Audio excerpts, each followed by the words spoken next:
Sana matapos. Sana nga may mag-sponsor sa amin ng kahit 1,000,000 matapos na yung kahit 1,000,000. Sobra-sobra na yung laking pera na talaga 1,000,000 na yun. Na mananawagan ka na hari nawa sana ay may magbigay ng 1,000,000 para kuno sa simbahan.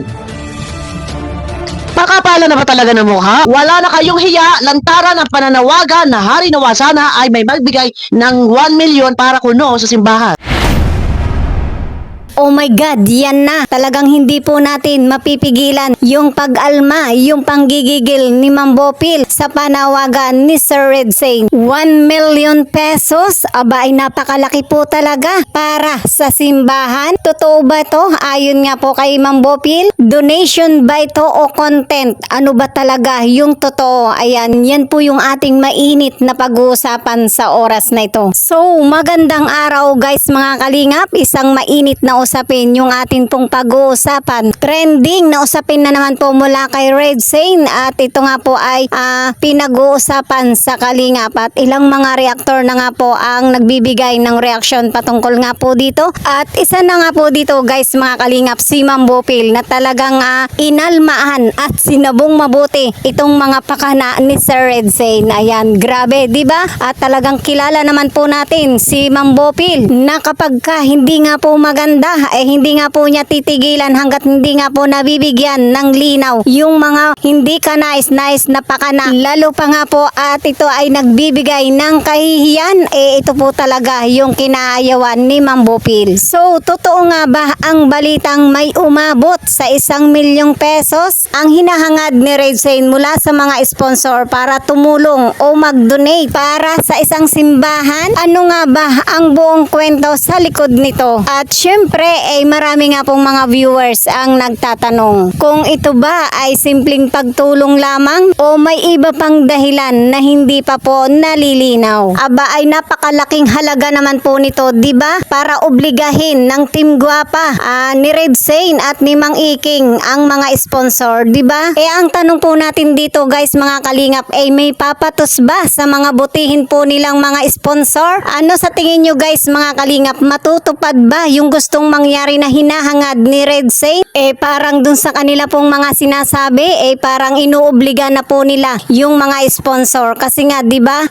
Binibigyan na po nila ng sapat na halaga, yung kabuuang halaga na dapat nga pong ibigay ng sponsor. Ayan.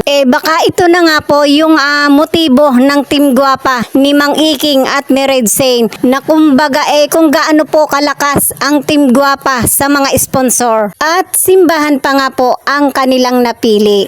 Ayan, grabe, ganyan po katindi magpakitang gilas ang Team Guapa, si Mang Iking, si Red Saint sa mga sponsor. At syempre, pagdating sa pera, ganyan po talaga kalupit, di ba? Pero ang sa atin naman po guys, mga kalingap, tigilan na lang po nila yung kakukuda-kuda na kung talagang napakalakas po nila sa mga sponsor. Kung ito nga po yung kanilang motibo, gawin na lamang po nila ng tahimik. At syempre, hindi na lamang po sila magpapansin. Ayan. Malay din po natin sa kanilang mga kaikikan. Dahil nga po, na kumbaga ang dahilan nga po nila ay simbahan bilang paghuhugas kamay. Baka nga po maawa sa kanila yung mga sponsor po nila, di ba? Di wow. So, sa kabilang banda, guys, mga kalingap, ano pa nga ba yung dapat pa nating malaman patungkol dito sa mga gustong mangyari, sa mga hinihiling ni Sir Red Saint? Alamin po natin ito, guys, mga kalingap, sa malupit at makatwirang pahayag mula po kay Ma'am Bopil. Pero bago yan guys mga kalingap, hindi na po tayo nagtataka kung bakit napakalupit yung mga makatwirang pahayag po ni Ma'am Bopil kasi nga alam naman po natin na pagdating sa tama ay talagang dapat ipaglaban. Ganyan po kalupit si Ma'am Bopil pagdating sa katwiran. So heto na, alamin na po natin mula sa pahayag ni Ma'am Bopil. Ito na ang interview ni Joel Salcedo dito kay Pulang, kay Red Saint. Ay, nakakakilabot.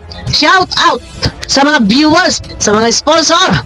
At ikaw ay nananawagan na hari nawa daw sana daw ay may magbigay ng 1,000,000 para daw kuno sa simbahan kuno. Parang kapal yata ng mukha mo. Na mananawagan ka na hari nawa sana ay may magbigay ng 1,000,000 para kuno sa simbahan. Pakapala na ba talaga ng mukha? Bakit kayo Ha? Nangahas magpagawa ng simbahan kung wala kayong budget na magagaling sa sarili niyong bulsa. Ha? Oso na ba na ngayon? Nagtatanong ako, makapal na ba ang mukha mo? At sige, makapal na ba ang mukha niyo? Nagtatanong ako.